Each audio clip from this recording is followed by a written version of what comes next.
Hello again, Cons here.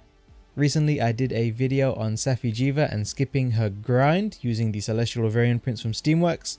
Now there is a very similar method for Kulve, however you cannot make her rarest drop using the Celestial prints, not her MR drop anyway, so the method instead uses the high rank materials.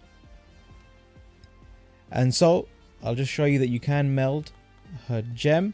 You use the golden Wavarian prints, Kulve Taroth golden glintstone, you make them using golden prints. And in the awakening alchemy for Kulve Orkias, same thing. They give you 200 points each. So basically each of these is worth 2 Kulve weapons. Oh shoot, I just realized I've been calling her Kulve again. I mean Kulve, okay, listen. But yeah, the Kulve alchemy or the Kia alchemy, they give you the same number of points, same number of weapons each. And as you can see, each of those gemstones is worth one of these. Now you are probably wondering, how do we farm up golden prints? And just before I get into that, I do want to mention that you can use these alchemies at all times, even if you haven't beat Kulve apparently. And that you can also use them even when the quest is down. So this method is nice, especially if Kulve isn't active. But yeah, you might be wondering, how can you get these golden prints?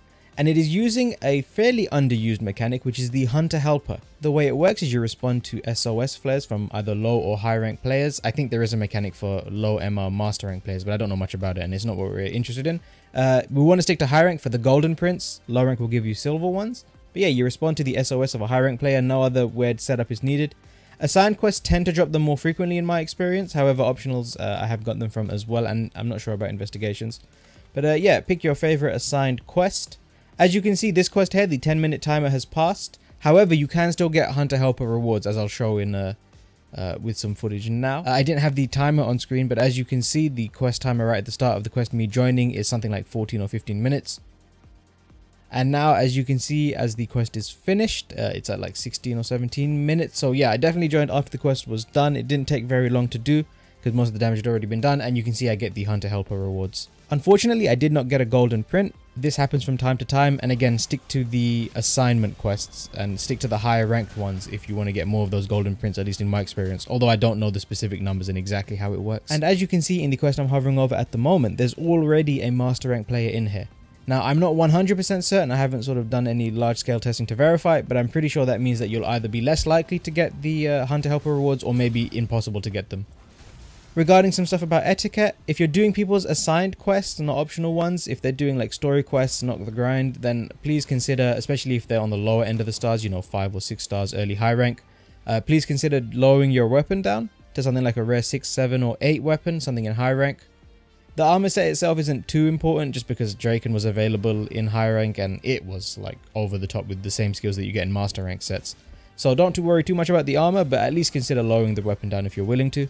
Also, this is a pretty good time to learn new weapons, and yeah, if you're interested in learning a weapon that you haven't played before, especially if you're using a master rank armor set, which means you're very unlikely to die, this can be a pretty good way to test that stuff out. And lastly, as whenever I do a video like this, people say, why don't you just grind Kulve manually? Listen, obviously grind Kulve manually if you want to and if you can.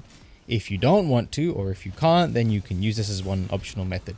If anybody out there is thinking, oh, why would anyone do this? Obviously, it's not aimed at you. Please shut up.